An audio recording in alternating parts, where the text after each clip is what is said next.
আমাকে কি মরতেই হবে? আমাকে বাঁচানোর জন্য আমাকে বাঁচানোর জন্য কি কেউ নেই? মরতেই হবে। এক পদচারী কোনো মেয়ের কান্নার আওয়াজ শুনে থেমে যায়। এত গভীর জঙ্গলে, সেটাও মাঝরাতে, কে কাঁদছে এমন করে? যেখান থেকে কান্নার আওয়াজ আসছিল সেই দিকে গিয়ে দেখে একটা সুন্দরী মেয়ে কাঁদছে।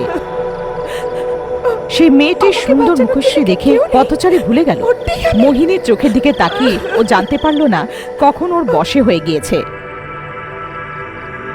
আমি আমার জীবনকালে এত সুন্দর মহিলা দেখিনি।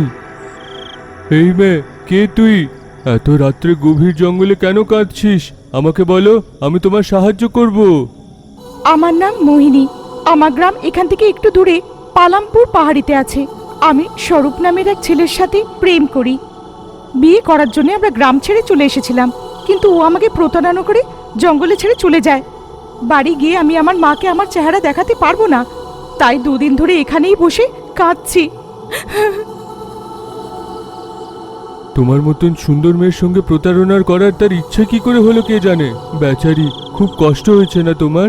আমাকে বলো, আমি তোমাকে কি করে সাহায্য করব। আমার মা অনেক বুড়ি হয়ে গেছে, জীবন মরণের লড়াই লড়ছে। আমার বিয়ে দেখে খুব খুশি হবে। যদি আপনার কোনো অসুবিধা না থাকে, আপনি কি আমাকে বিয়ে করতে পারবেন? আমার মতন বাদরের মতন দেখতে লোককে এ বিয়ে করবে বলছে? আরে আমি স্বপ্ন দেখছি নয় তো? এমন ভেবে মনে মনে খুশি হয়ে এক মুহূর্তের দেরি না করে ঠিক আছে, তোমার যদি কোনো আপত্তি না থাকে তাহলে এইখানেই বিয়ে করে নেওয়া হবে। কি থলিতে বরমালা তৈরি আছে?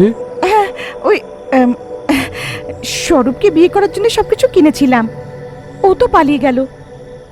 ওখানেই ওরা ফুলমালা বদল করলো। আরে বাবা, ঠিক আছে, কেঁদো না, আমার গ্রামে চলো তুমি। যাব স্বামী, যাব।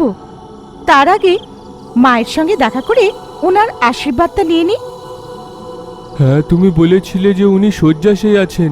চলো, ওনার আশীর্বাদ নিয়ে আমরা ফিরে যাব নিজের জায়গাতে। ও মোহিনীর পেছন পেছন যাচ্ছে।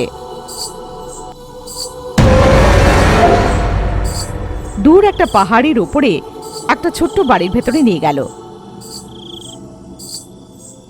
ও নিজের স্বামীর পরিচয় মার সাথে করালো, যে বিছানায় শুয়েছিল। মা, আমাদেরকে আশীর্বাদ দাও, আমি আমার স্বামীর সাথে শ্বশুর বাড়ি চলে যাব। ঠিক আছে, কিন্তু মঙ্গলসূত্র না পরে বিয়ে কেমন? ওই বাক্সতে আমাদের বাড়ির বংশগত মঙ্গলসূত্র রাখা, ওটা বার করে আমার চোখের সামনে এই ছেলেকে দিয়ে মঙ্গলসূত্র পরিয়ে নাও। মার বলা মতো ওই বাক্স থেকে মঙ্গলসূত্র বার করে পদচারীর মাথার উপরে দড়ি বেঁধে মঙ্গলসূত্রটা পরানোর সাথে সাথে পদচারী ছাগল হয়ে গেল। মোহিনীর সুন্দরী রূপ চলে গেল, আর ও একটা ভয়ঙ্কর তান্ত্রিকায় বদলে গেল।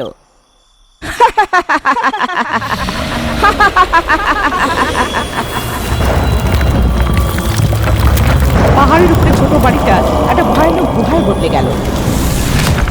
অসুরাসুরের কাছে স্বামীর বলি চড়িয়ে খাওয়া দাওয়া জোগাড় করো। ওই ছাগলের বলি দেওয়ার সাথে সাথে ও লোকের মধ্যে পরিণত হলো।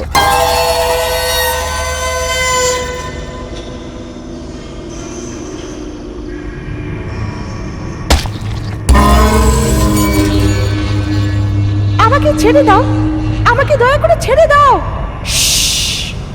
তোমাকে অমাবস্যার রাতে ছেড়ে দেওয়া হবে, সোজা উপরে চলে যাবে। ওর মজা উড়িয়ে মা আর মেয়ে ওই পদাচারীকে রান্না করে খেয়ে নিল। চলো না মা, অন্য কোনো গ্রামে যাই। কখন অব্দি এই জঙ্গলের গুহায়? কতবার তোমাকে বলতে হবে মোহিনী, এই জাদুগরনি মশুচিকা গুহা পার করার জন্য মন্ত্র কাকিকে মারতে হবে, না হলে আমি ওর হাতে মরে যাব। ওই বুড়ি এতদিনে মরে গিয়ে থাকবে। চলো না মা, এই জঙ্গলের ভেতরে আমার ভালো লাগে না। মন্ত্র কাকি আর আমার মৃত্যু এত তাড়াতাড়ি আসবে না। যদিও মরে যায় তাহলে ওর মূর্তি কালো হয়ে টুকরো টুকরো হয়ে যাবে, ততদিন প্রতীক্ষা করব। এমন ছিল, পালমপুর পাহাড়ের থেকে অনেক দূরে 3টে পাহাড় 4টে জঙ্গল পার করার পরে ধর্মপুর নামের একটা গ্রাম আছে। ওই গ্রাম পার করে একটা বড় টাওয়ার আছে। ওই টাওয়ারে একটা বড় ঘন্টি আছে। ঘন্টির মাঝে একটা মুন্ডু আছে। সন্ধে হওয়ার সাথে সাথে গ্রাম প্রধান দুটো চাকরের সাথে হর্ন বাজাতে বাজাতে আসে।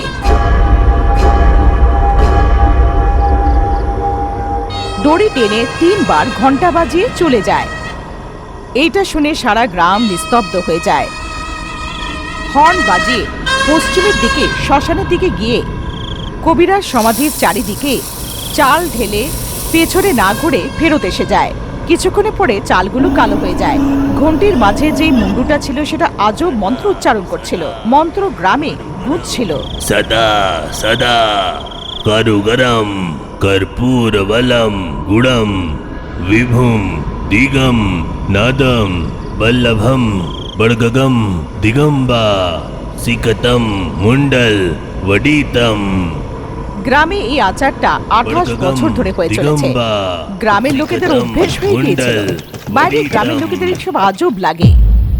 এমন ছিল ধরমপুরে নবদম্পতি মঞ্জুনাথ আর রেশমা থাকত। ছোটবেলায় মঞ্জুনাথের মা বাবার মৃত্যু হয়ে গিয়েছিল। সানাই বাজিয়ে জীবনযাপন করত। একদিন ওদের বাড়িতে কনসার্ট ব্যান্ডের বন্ধু গৌরীনাথ এসে বলে যে অশোকপুরে জমিদারের মেয়ের সঙ্গীত গোষ্ঠীর জন্য নেমন্তন্ন পাওয়া গিয়েছে। ওদের সাথে গেলে অনেক টাকা পয়সা পাওয়া যাবে। আমাদের জাতিতে শাহেনায় বাজানো তুমি একমাত্র লোক। জমিদার মশাই খুব ভালো টাকাও দেবে তার জন্য। চলো আমাদের সঙ্গে তুমি। আমরা কালকেই যাব, তো প্রস্তুত থেকো তুমি। ঠিক আছে, যাব। এইখানে 20টা ঘরে কামিয়ে নিয়ে যত কামাতাম এক জায়গাতেই সব পেয়ে যাব, তাহলে আমি যাব না কেন? কিন্তু অশোকপুর যাওয়াতে আর ফেরাতে 10 দিন লেগে যাবে। এতদিন আমার স্ত্রী একলা থাকতে পারবে না। তারপরে আবার এই শহরটা তার জন্য নতুন। ওকে ওর বাপের বাড়িতে ছেড়ে দিয়ে আসবো। এত সময় নেই। রাস্তাতে ব্যান্ড পার্টি লোকেদের আর যারা কুচিপুড়ি করে তাদেরকে আমাদের সঙ্গে নিতে হবে। ঠিক আছে, তোমরা যাও, কিন্তু আমি ঠিক 10 দিনের মধ্যে অশোকপুরে ঠিক পৌঁছে যাব। এইটা বলে ও বাড়ি গেল আর বউ রেশমাকে সব কথা জানিয়ে ওকে নিয়ে গিয়ে ওর মার বাড়িতে মহুয়াতে ছেড়ে ও একলাই সফরে চলে গেল। মহুয়া থেকে অশোকপুর পরিবহন কিছু সুবিধে ছিল না, তাই ও অন্য রাস্তা দিয়ে যাচ্ছিল। মাঝে মধ্যে আরাম করতে করতে 2 দিনের যাত্রা করে তলকন জঙ্গল থেকে গিয়ে অন্ধকার হতে একটা মণ্ডপে ঘুমিয়েছিল। মধ্যরাত্রি হচ্ছিল। হঠাৎ করে কোনো মেয়ের কান্নার আওয়াজ শুনে উঠে বসে দেখল, এটাই কি এখন আমার জীবন? আমাকে কি মরতেই হবে? কোনো লোক কি আমাকে বাঁচাতে আসবে না? এখন কি এটাই আমার জীবন? আমাকে কি মরতেই হবে? আমাকে বাঁচানোর কোনো লোক নেই? কান্না যেদিক থেকে আসছিল সেদিকে গিয়ে দেখে মোহিনীর জাদুর কথার উপরে বিশ্বাস করে ওর জাদুর মধ্যে আটকে মোহিনীর সাথে মালা বদল করে বিয়ে করার পরে ওর পেছনে পালমপুরের পাহাড়ির বাড়িতে গিয়ে, ঠিক আছে, আমরা তোমার মায়ের আশীর্বাদ নিয়ে নিয়েছি। এখন আমার গ্রাম ধরমপুর চলো। কি তোমার বাড়ি ধর্মপুর? আমার মানে কবিরার ঘন্টাওয়ালা ধর্মপুর? হ্যাঁ, আপনি আমাদের গ্রামকে চেনেন? জানি না, মোহিনী ছোটবেলায় একবার এসেছিল। আপনার বাবার নামটা কি? রামজি। আপনি কি আমার বাবাকে চেনেন? না, আগে মঙ্গলসূত্র পরাও বাবা, তাহলে বিয়েটা পুরো হবে। এই বলে বাক্স থেকে মঙ্গলসূত্র বার করে আর মাথায় বাঁধার জন্য বশীকরণ বার করে। যেই মোহিনী মঞ্জুনাথকে মঙ্গলসূত্র পরায় সে ছাগল হয়ে যায়। এতদিন পরে ওই গ্রামের এক লোক এলো। ওকে নিয়ে গিয়ে ভেতরে বেঁধে এসো। কি? ওর বলি চড়িয়ে ওকে খাবো না? না, একে দিয়ে অনেক কাজ আছে। কাল রাত তোমাকে ওর সাথে ধর্মপুর যেতে হবে। আমার বলার অনুসারে করলে আমার বর মানে তোমার বাবাকে বাঁচাতে পারবো। পরের দিন জঙ্গল রাস্তায় আবার সেই রূপে পায়ে হেঁটে ছাগলটাকে দড়ি দিয়ে বেঁধে নিয়ে যাচ্ছিল। ধর্মপুর সীমানার থেকে কিছু দূরে থেমে গেল। ওখানেই ছাগলটাকে গাছের কাছে বেঁধে গাছের তলায় বসে আছে। অন্ধকার হওয়ার সাথে সাথে গ্রামের থেকে হর্নের আওয়াজ আসে। ঘন্টা 3 বার বাজার সাথে সাথে শূদ্র মন্ত্র উচ্চারণের আওয়াজ আসে। सदा सदा करुगरम कर्पूरवलम गुडम विभुम दिगम नादम বল্লভম সারা গ্রাম নিস্তব্ধ সিকতম হয়ে গেল। মুন্ডল ওডিতম। সাবধান, কোনো মতেই ওই গ্রামে পা রাখবে না, মরে যাবে। তোমার বাবা কবির আর বউ আমি আর তার কোনো রক্ত সম্বন্ধী ওই গ্রামে প্রবেশ না করতে পারে, তাই ভূতেদের পাহারা দেওয়ার জন্য রাখা হয়েছে। ওকে গ্রামের ভেতরে পাঠাও, ওর পেছন পেছন সীমানা অবধি যাও, কিন্তু কোনোভাবেই তুমি সীমানার ভেতরে পা রাখবে না। এমনটা যদি করো তাহলে তোমার সাথে সাথে আমিও বিপদে পড়ব। ক্রূর সিদ্ধি ক্রূরম দ্রিবম প্রলয় বসীকরণ কর্মাণি, এমন মন্ত্র পড়ার সাথে সাথে ছাগল মঞ্জুনাথে বদলে গেল। আমি কোথায়? এমন মনে হচ্ছে যেন আমি ঘুম থেকে উঠলাম। স্বামী, আমার চোখের মধ্যে দেখো, আর যেমনটা আমি বলবো তেমনই করো। মোহিনীর কথায় ওর বশে চলে গেল, ওর বলা মতন করতে শুরু করলো। স্বামী, গিয়ে কবিরার ঘন্টার যে মাথাটা আছে সেটা নিয়ে এসো, যাও। শুধু ওই গ্রামেই জন্মে থাকা আমাদের আত্মীয় পুরুষই ওই ঘন্টাটাকে ছুঁতে পারবে, অন্য কোনো লোক ছুলে আগুনের মতন জ্বলবে। মঞ্জুনাথ, যে মোহিনীর বশে ছিল, জানতো না যে ও কি করছে। ও সোজা কবিরার ঘন্টার ওখানে চড়ে গেল আর মুন্ডুটা বার করে আনলো। দিগম নাদম। ওদিকে মুন্ডুটা বার করার সাথে শূদ্র মন্ত্র বন্ধ হয়ে গেল। ওদিকে শ্মশানে সমাধিতে ধ্বংস শুরু হয়ে গেল। শ্মশানে জোর হাওয়া আসতে শুরু করলো। একটা বুড়ি বাড়ির জানলার থেকে মঞ্জুনাথকে মুন্ডু নিয়ে যেতে দেখল। মঞ্জুনাথ গিয়ে সীমানায় মোহিনীকে মুন্ডুটা দিয়ে দিল। মোহিনী ওটা একটা থলির মধ্যে ঢেলে মর্ম সিদ্ধি মর্ম বেত্রবম আকর্ষণ বশীকরণ কর্মাণি, এই মন্ত্র জাপ করার সাথে সাথে আবার মঞ্জুনাথ ছাগলে বদলে গেল। ছাগলটাকে নিয়ে পালমপুর পাহাড়ের উপরে চলে গেল। সকাল হওয়ার পরে কবিরার ঘন্টায় মুন্ডুটা না থাকায় পুরো গ্রাম ঘাবড়ে গেল। আমি মঞ্জুনাথকে ওই মুন্ডুটা নিয়ে যেতে দেখলাম। গ্রাম প্রধানের আদেশে সারা গ্রামে মঞ্জুনাথকে খোঁজা হচ্ছে। বাড়িতে কাউকে না পেয়ে মঞ্জুনাথের বউয়ের বাপের বাড়িতে গিয়ে দেখে ওখানেও মঞ্জুনাথ ছিল না। গ্রামে যা কিছু হয়েছিল রেশমাকে সব জানিয়ে, তোমার স্বামী অনেক বড় ভুল করেছে, গ্রামবাসীদের জীবনের সঙ্গে খেলেছে। আমার পর তো 6 দিন আগে অশোকপুরে গিয়েছিল, কিন্তু এই মুন্ডুটা নিয়ে আমার পর কি করবে? তুমি আমার সঙ্গে গ্রামের প্রধানকে সব বলো। এইভাবে রেশমা রঙ্গনাথের সাথে ধর্মপুরে পৌঁছে মঞ্জুনাথের অশোকপুর যাওয়ার কথা জানালো। কিন্তু অশোকপুর থেকে সেই সকালেই সঙ্গীত গোষ্ঠী থেকে ফেরার লোকেরা, না রেশমা, মঞ্জুনাথ তো গোষ্ঠীতে আসেনি। গোষ্ঠীতে শাহনাই না বাজিয়ে আমরা সব কাজ শেষ করে এখন ফিরছি। এইটা শুনে রেশমা কিছুই বুঝতে পারল না। ওর এই চিন্তাটাই লেগেছিল যে ওর বর কোনো বিপদে রয়েছে, কিন্তু গ্রামের সবাই মঞ্জুনাথের উপরে রেগে আছে। মহিলারা গ্রাম ছেড়ে চলে যাচ্ছে। যতক্ষণ অবধি খুলি পাওয়া যাচ্ছে না আর কবিরার ঘন্টিতে সেইটাকে বাঁধা অবধি আমাদের গ্রামে কোনো স্ত্রী সুরক্ষিত নেই। যেমন গ্রাম প্রধান বলেছে, গ্রামের মহিলারা বাচ্চাদের সাথে নিজেদের বাপের বাড়িতে চলে যাচ্ছে। কিছু লোকেরা ধৈর্য ধরে গ্রামেই থেকে যাচ্ছে। রেশমা একলা কাঁদতে কাঁদতে নিজের মার বাড়িতে চলে যাচ্ছে। ওইদিকে পালমপুর পাহাড়িতে মুন্ডুটাকে মূর্তির সামনে রেখে শূদ্র পূজা করছে মশুচিকা। ক্রূর কলেবরম, ক্রূর কলেবরম, ক্রূর কলেবরম, ক্রূর কলেবরম। পেয়ে যেতে চলেছি, পেয়ে যেতে চলেছি। ঠিক আছে, কিন্তু আমার তো খিদে পেয়েছে। 3 দিন হয়ে গেছে মানুষের মাংস খেয়ে। ওই ছাগলটাকে মানুষে পরিণত করে খেয়ে নি? একদম না, ওর থেকে কাজ আছে। মুন্ডু আনার 21 দিন পরে তোমার বাবা কবিরার মৃতদেহ, যেটা ধর্মপুরের শ্মশানে আছে, নিয়ে আসতে হবে। তার জন্য এর দরকার। তুমি গিয়ে জঙ্গলে গিয়ে অন্য কাউকে ফাঁসিয়ে বিয়ে করে নিয়ে এসো।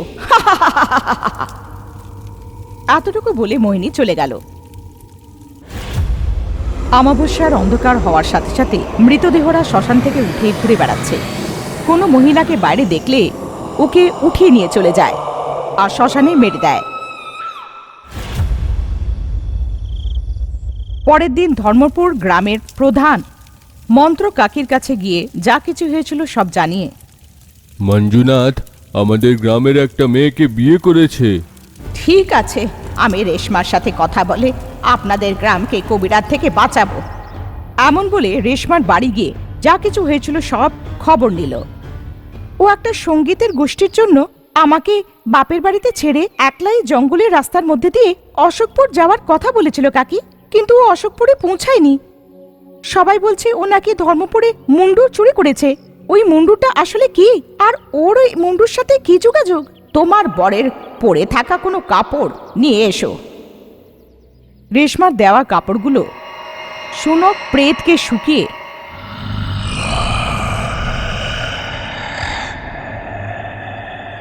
যাও গিয়ে যে এই কাপড়গুলোকে পরেছিল ও কোথায় আছে আর কেমন আছে আমাকে জানাও।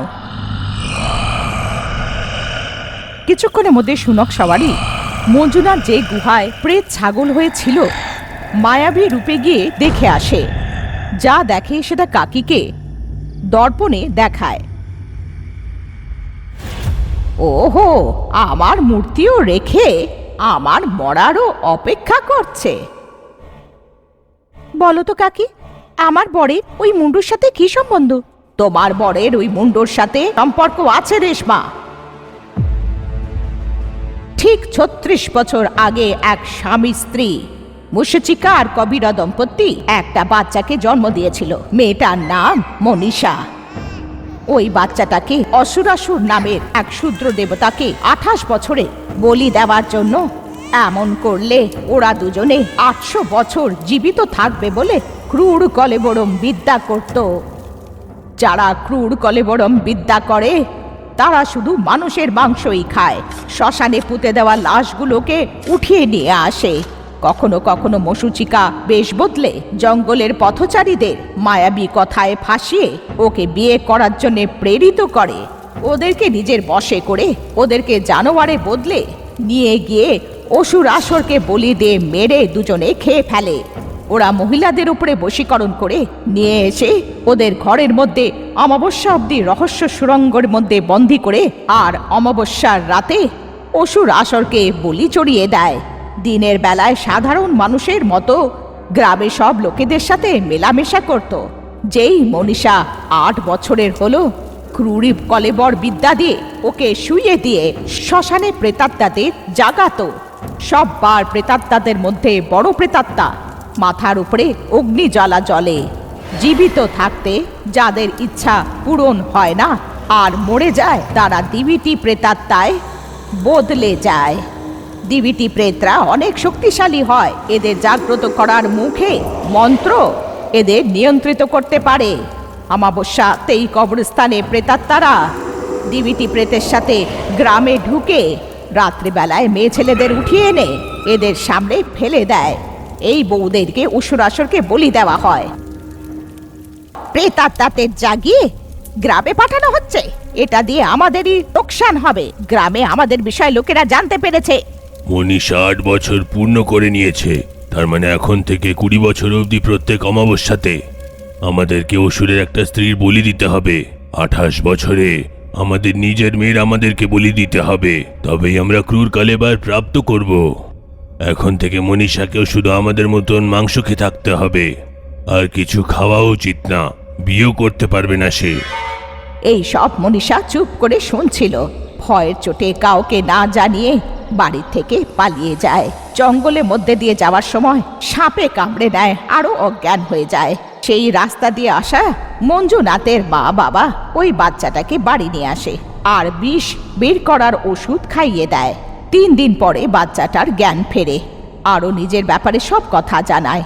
নিজের মা বাবা যেই কাজটা করছিল ক্রূর কলেবর বিদ্যার জন্য গ্রামে প্রেতাত্মারা ঢুকছে, এইটা জেনে গ্রাম প্রধান মশুচিকা আর কবিরাকে গ্রাম থেকে বার করে দেয়। মনীষা একটা সামান্য মেয়ের মতো খাবার খাওয়ার জন্য মনীষাকে অসুরাসুরের বলি আর দেওয়া যাবে না। গ্রাম থেকে বার করা মশুচিকা আর কবিরা জঙ্গলে চলে যায়। আবার থেকে ক্রূর কলেবর তন্ত্র শুরু করার জন্য আর একটা বাচ্চাকে জন্ম দেয়। এইবার যে বাচ্চাটা জন্ম হয়েছিল তার নাম মোহিনী রাখলো। জন্ম থেকে মোহিনীর পালন পোষণ ৯ মাস খাইয়ে হচ্ছে। মানুষকে মেরে খাবার জন্য নিশ্চিত রূপে ওই মানুষের সাথে তাদের সম্পর্ক থাকতে হবে। তাই মায়াবী কথায় জালে ফাঁসিয়ে বিয়ে করে সম্পর্ক করে বলি দেয়, তারপরে মেরে খেয়ে নেয়। প্রতি অমাবস্যায় ধর্মপুরের শ্মশানে প্রেতাত্মাদের জাগিয়ে বউদের উঠিয়ে নিয়ে যাওয়ার জন্য প্রেতাত্মাদের প্রেরিত করত। হঠাৎ একদিন মনীষা রক্ত বমি করে পড়ে যায়। অনেক বৈদ হাকিমকে দেখিয়েও ঠিক হলো না। তারপর আমার কাছে এসে যা কিছু হয়েছিল সব বলার পরে আমি মনীষাকে বাঁচাতে গেলাম। আমি জানি ওরা আমাকে বাঁচতে দেবে না, মেরে ফেলবে কাকি। আমার যদি বিয়ে হয়ে যায় তাহলে ওদের কাজে আসবো না এমন বলতে আমি শুনেছি। মনীষা যা বলেছে সেটা সত্য। মনীষার নিজের মা বাবা কবিরা আর মশুচিকা কসবারোর প্রয়োগ করেছে। কেন কি সেটা নবম দিন ছিল, তাই মনীষার বাঁচার সম্ভাবনা ছিল না। শেষ চেষ্টার রূপে আমরা মনীষার গলায় মঞ্জুনাথের দেওয়া মঙ্গলসূত্র পরালাম, কিন্তু আমার চোখের সামনে মনীষার মৃত্যু হয়ে যায়। আমার ওই গ্রামে থাকতেই অমাবস্যার রাতে গ্রামে প্রেতাত্মারা হামলা করে দেয়। আমি আমার বেতাল শক্তি দিয়ে কিছু প্রেতদেরকে নষ্ট করে দিই, কিন্তু আবার মন্ত্র ছড়িয়ে দিয়ে ওই দিবিটি ভূতকে কিছু করতে পারলাম না, যে মঞ্জুনাথের মাকে উঠিয়ে নিয়ে যাচ্ছিল। দিবিটি প্রেতাত্মারা খুব শক্তিশালী, ওরা শুধু তার কথাই শোনে যে ওকে জাগিয়েছে। অনেক চেষ্টা করেও ওর মাকে বাঁচাতে পারলাম না, ও উপর থেকে নিচে পড়ল আর মরে গেল। বউয়ের মৃত্যুর দুঃখে কিছুদিন পরে মঞ্জুনাথের বাবা রামজিও মারা যায়। কিছু না করে তাদেরকে গ্রাম থেকে বের করে দিয়ে আমরা অনেক বড় ভুল করলাম। ওদের গ্রাম থেকে বাইরে বার করে দিলে সমস্যা শেষ হয়ে যাবে এরম আমরা ভেবেছিলাম, কিন্তু সমস্যা আরো বেড়ে যায়। ও ক্রূর কলেবর তন্ত্র করছে, অনেক শক্তিশালী তন্ত্র। যদি কবিরা সাফল্য পেয়ে যায় তাহলে ওকে থামানো অসম্ভব হবে। এই নাও, এই শিকল দিয়ে বেঁধে আমার কাছে নিয়ে এসো। এইভাবে আমার দেওয়া শিকল দিয়ে কবিরাকে বন্দি বানানো হলো, কিন্তু ততক্ষণে মশুচিকা নিজের মেয়েটাকে নিয়ে কোথাও পালিয়ে গেল। কবিরাকে ওই অসুরাসুরকে বলি চড়িয়ে দিল, যার উপরে ও বিশ্বাস করত। প্রেতাত্মারা যাতে গ্রামে না আসে তাই ওরই মুখর থেকে বেরোনো মন্ত্র আর পঞ্চধাতু ঘণ্টি বানিয়ে গ্রামের মাঝামাঝি ওরই মুন্ডুটাকে ঘণ্টিতে লটকে দেওয়া হলো। ওর ধরের প্রেতাত্মাদের পাহারাদের জন্য শ্মশানে পুঁতে দেওয়া হলো। ওই ঘণ্টার থেকে আসা শূদ্র মন্ত্রোচ্চারণের কারণে শ্মশানের প্রেতাত্মারা গ্রামের উপরে হামলা করতে পারছে না। সীমার চারিদিকে পাহারার জন্য পিশাচকে রাখা হয়েছে। যদি ওটাকে পার করে গ্রামে প্রবেশ করাতে কবিরার বউ আর বাচ্চা ওখানেই পুড়ে মারা যাবে।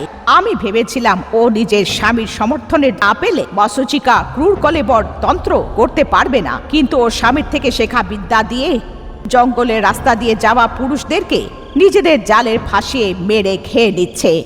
বউদেরকে অমাবস্যা অবধি লুকিয়ে রেখে অসুরাসুরকে বলি দিয়ে দেয়। নিজের স্বামীকে বাঁচানোর জন্য তোমার মঞ্জুনাথের ইস্তেমাল করেছে। ওরা কোথায় আছে সেটা আজ কেউ না জানো, তাই আমার দিব্য দৃষ্টি দিয়ে লুকিয়ে অসুরাসুরের রক্ষা গুহায় থাকছে।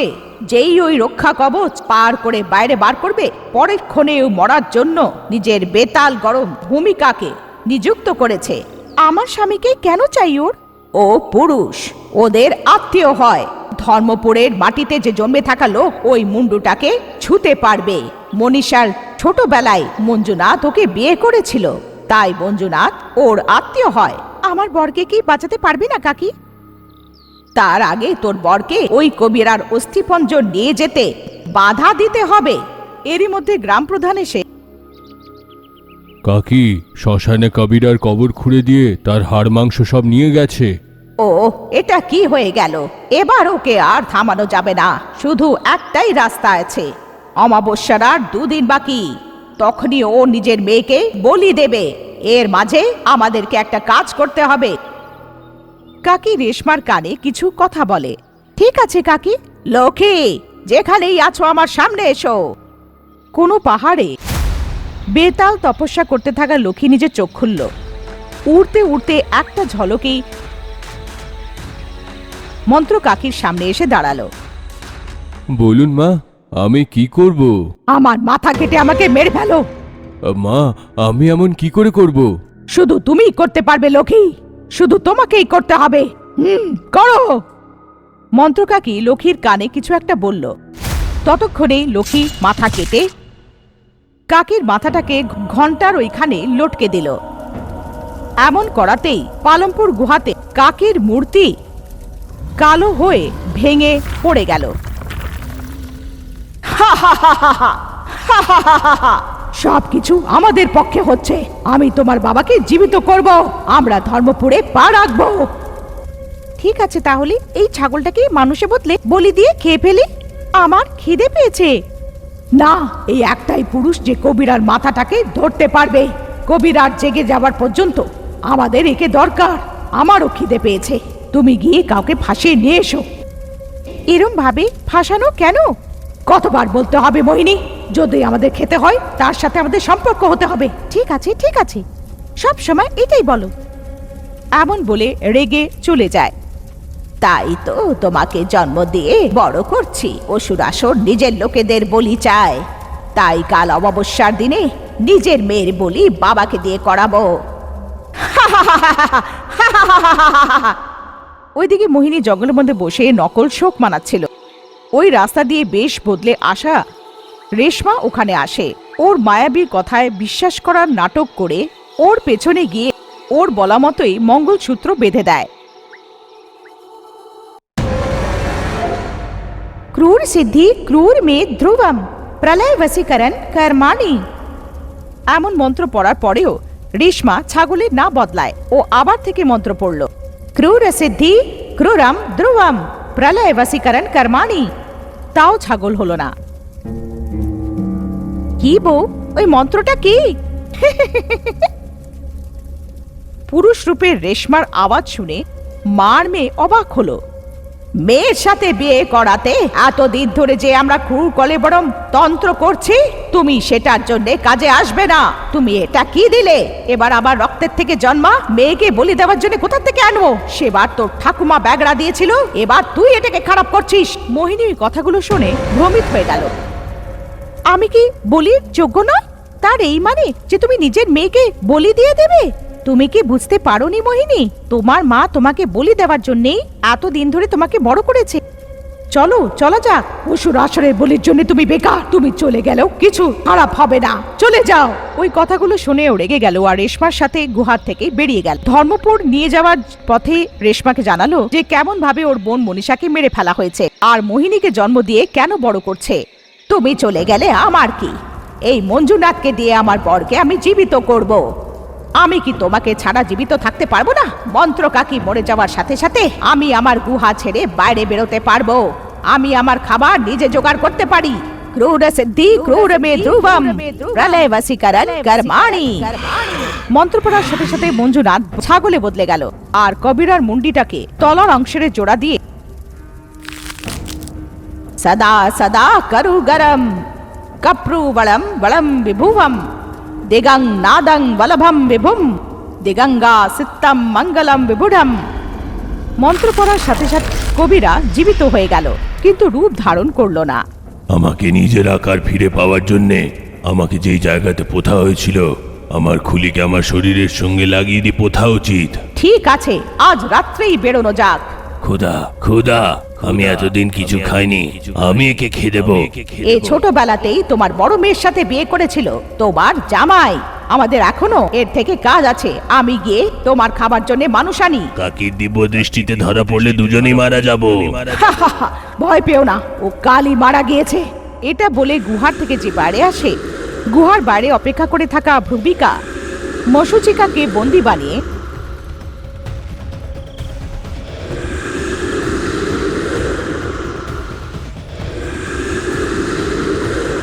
নিয়ে গিয়ে লক্ষ্মীর সামনে ফেলে দেয়। লক্ষ্মী মশুচিকাকে স্তম্ভের সাথে বেঁধে গাব্রাজামা গাব্রাজমাঞ্জু গাব্রাজামা। কাকের মাথা আর শরীর একসাথে জুড়ে যায়, ও বেঁচে যায়।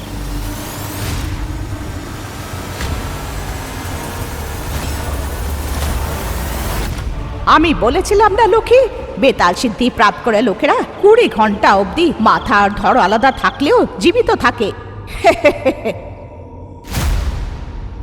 এরই মাঝে মোহিনী আর রেশমা ধর্মপুরের কাছাকাছি এসে যায়। সীমার বাইরে মোহিনীকে দাঁড়াতে বলে রেশমা গ্রামের ভেতরে গেল। মন্ত্র কাকিকে মোহিনীর বিষয়ে বলে কাকিকে সীমানায় নিয়ে আসে। গ্রামে পা রাখার সাথে সাথে তুমি মরে যাবে মোহিনী, তোমার মা বাবাও মরে যাবে। ওদেরকে পুরোপুরি মারার জন্যে ওদের সম্পর্কে যারা আছে তারাই এমনটা করতে পারবে। আমি চাই না যে তুমি মরো, তুমি এখানেই থাকো। আমি আর আমার ছেলে কাবিরা আর মাসুচিকার শেষ করে দেব। মোহিনীকে সীমানায় থাকতে বলে দিয়ে কাকি আর রেশমা গ্রামে চলে যায়। মোহিনী জঙ্গলের কাছে মণ্ডপের উপরে বসে আছে আর ভয়ে আছে। সাবাস রেশমা, তোমার ধৈর্য আর তোমার সাহস অপরম্পার। কিন্তু আমার স্বামী তো ওখানে নেই। চিন্তা করো না, ও এসে যাবে। ওইদিকে গুহায় মাসুচিকায় না পৌঁছানোর জন্য মঞ্জুনাথ অস্থি পঞ্জরের পেছনে ধরমপুরের জন্য বেরিয়ে পড়ল, এইটা ভেবে যে কাকি মরে গেছে। কবিরা সাহস করে গ্রামে পা রাখে। কবিরা এসেই প্রেতাত্মাদের উঠিয়ে দেয়। ওরা গ্রামের উপরে হামলা করে লোকেদেরকে উঠিয়ে নিয়ে যাচ্ছে।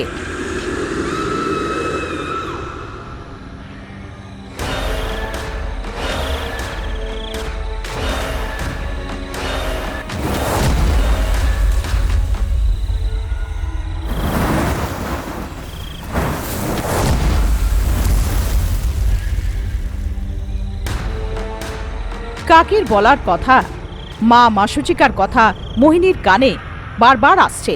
গ্রামে পা রাখার সাথে সাথে মরে যাবে মোহিনী, তোমার মা বাবাও মরে যাবে।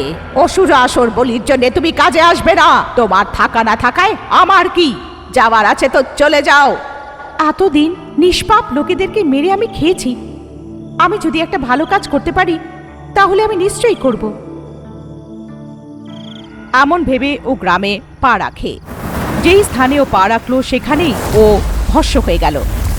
কাকির মন্ত্র পড়ার সাথে সাথে ভস্ম থেকে একটা কোদাল উঠল।